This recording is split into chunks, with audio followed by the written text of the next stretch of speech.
Hello दोस्तों, कैसे हो आप सभी। उम्मीद करता हूँ आप सभी बहुत बढ़िया होंगे, बहुत अच्छे होंगे। सर्दियां खत्म होने वाली है। पढ़ाई आपकी एग्जाम अभी एक महीने से कम रह चुका है, लेकिन आप अभी तक पढ़ नहीं रहे हो। पहले बहाना मार रहे थे कि सर्दी हो रही है, अब देखिए सर्दी भी इतनी कब पूरी तरीके चली गई है और टाइम टेबल भी आपके सामने है।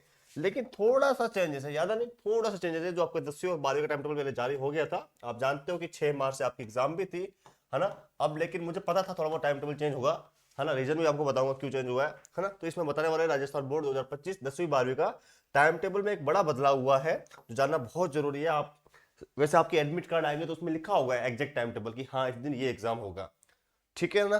तो यहाँ पे जो है परीक्षा तिथि जो है वो बदली है, आपको बताने वाले हैं क्या जो है एग्जाम किस दिन होने वाला है। तो बिल्कुल आपको सीधा टाइम टेबल की ओर लेके चलते हैं, वहां आपको समझाते हैं कि क्या जो है टाइम टेबल में बदलाव हुआ है। बाकी आपको जो है अपनी पढ़ाई पे फोकस करना है, ज्यादा आपको इतना फोकस नहीं करना कि टाइम टेबल में एक एग्जाम डेट है, कोई बात नहीं, एक दिन पहले था तो एक दिन बाद में हो जाएगा, अगर एक दिन बाद में तो एक दिन पहले हो जाएगा, लेकिन अपनी तैयारी को निरंतर जारी रखना है, ठीक है। तो बिल्कुल यहाँ पे आपके सामने टाइम टेबल खुल चुका है, आप जैसा स्क्रीन पर देख पा रहे हो। चलो इसको थोड़ा देख लेते हैं कहाँ टाइम टेबल बदलाव हुआ है। देखिए संशोधित जो हुआ है वो लिखा हुआ है यहाँ पे 10 फरवरी, यानी कल जो आपके लिए ये नोटिस जारी किया गया था। चलो ठीक है, बढ़िया बात है। देख लेते हैं सबसे पहले 12वीं क्लास का देखते हैं हम कि 12वीं क्लास में क्या संशोधित हुआ यहाँ पे टाइम टेबल हुआ है। देखिए टाइम की बात करें, टाइम तो आपका सेम रहने वाला है, जो 8:30 बजे से 11:45 तक चलेगा, है ना। और 6 मार्च को आपकी मनोविज्ञान की परीक्षा है, फिर चित्रकला की, फिर 8 मार्च को भूगोल, रेखा शास्त्र, भौतिक विज्ञान की जो परीक्षा है वो रहने वाली है।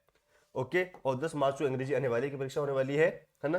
फिर हम आगे की बात करते हैं, आगे देखिए टाइम टेबल को थोड़ा आगे देखते हैं हम अच्छे से।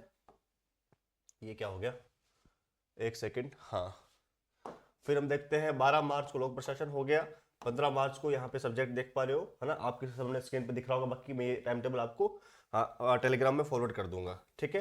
पर्यावरण विज्ञान का पेपर होने वाला 21 मार्च को, 18 मार्च को आपका यहाँ पे ये पेपर रहने वाला है। चलिए बात कर लेते हैं आगे 10वीं के टाइम टेबल के बारे में ना। ये सब आप स्क्रीन ले लीजिए। हिंदी अनिवार्य का पेपर 24 मार्च को है ना।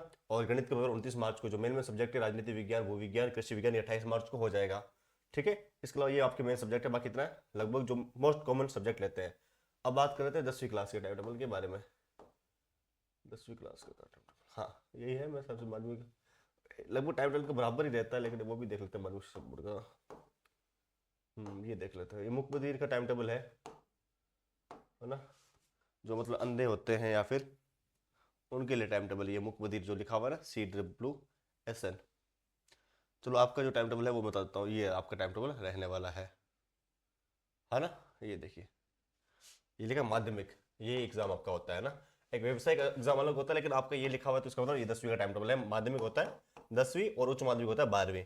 6 मार्च को अंग्रेजी का जो पेपर है वो बिल्कुल वही पेपर है, ज्यादा चेंज हुआ नहीं है। बस आपको 4 दिन की बड़ी छुट्टियां मिल चुकी है।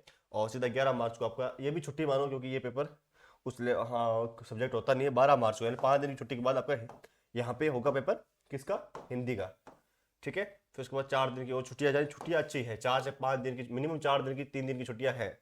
तो इससे अच्छी बात क्या हो सकती है। हमारे टाइम तो सिर्फ 2 या 1 दिन की छुट्टी मिलती थी। खेलना नहीं है, टाइम वेस्ट नहीं करना, पढ़ना है। सामाजिक विज्ञान का पेपर आपको देना है 17 मार्च को ना। 21 मार्च को विज्ञान का पेपर देना है और 26 मार्च को गणित का पेपर देना है। फिर आपका जो है यहाँ पे बात करते हैं नेक्स्ट, यहाँ पे बात करते हैं नेक्स्ट, जो यहाँ पे तृतीय भाषा है उसका पेपर होने वाला है। ये आपका संस्कृत ये नहीं है ना, संस्कृत जो संस्कृत स्कूल होती है वो है ये, है ना। तो यहाँ पे ये नहीं, तो लगभग आपको 1 दिन 2 दिन 3 दिन 4 5 6 7 8 दिन की छुट्टियां मिल जाती है ओनली थर्ड पेपर के लिए। ऐसा लगता है एग्जाम है ही नहीं, लेकिन थर्ड पेपर के अंदर आप अच्छा स्कोर कर सकते हो, 90+ स्कोर कर सकते हो। जो भी आपके संस्कृत है तो अच्छी बात है, नहीं तो पंजाबी आपके पास होगी, उर्दू हो सकती है, गुजराती, सिंधी, या फिर अन्य सब्जेक्ट जो थर्ड सब्जेक्ट में आते हैं। तो इतना कुछ ज्यादा चेंजेस हुआ नहीं, थोड़ा बहुत डेट बढ़ी है। तो यहाँ पे आपको ये टाइम टेबल के अकॉर्डिंग अपनी स्ट्रेटेजी अपनानी है। मेन बात ये है कि आपको अपने पढ़ाई पे फोकस करना है, यानी कि जो चीज़ आप सोच रहे हो कि मुझे 80% करना है, तो आपको इसमें 90 का टारगेट लेके चलना पड़ेगा, तभी आपके 85 के आसपास आएंगे। ऐसा आप 80 के सोचोगे तो आपके मार्क्स कम रह सकते हैं, है ना। अब समय है नया नहीं पढ़ने का, रिवीजन करने का, है ना। रिवीजन करो, है ना। 15 फरवरी तक जितना पढ़ना है पढ़ लो। उसके बाद अपनी चीज़ों को रिवीजन करो। रिवीजन बहुत जरूरी है, ओनली पढ़ने से काम नहीं चलेगा। आपने पूरे साल मेहनत की है ना। जो बड़े अंक भार वाले, यानी कि जो आपको लगता है कि ये चैप्टर 10 नंबर का है, तो इसमें आप पहले फोकस करो, क्योंकि इसमें 10 नंबर आएंगे, है ना। वो चीज पढ़ रहे हो जिसमें प्रश्न तो एक आएगा, आप पढ़ रहे हो 10-15 पेज है, तो उसका कोई सेंस नहीं निकलता है। इस बात का आपको ध्यान रखना है, ठीक है। बहुत बहुत शुभकामनाएं आपको, और हमारे चैनल पर, यूट्यूब चैनल पर आपको इंपॉर्टेंट क्वेश्चन भी मिलेंगे, तो सब्सक्राइब कर लीजिएगा, ओके। और शेयर कीजिएगा, चैनल को सब्सक्राइब कीजिएगा। Thank you.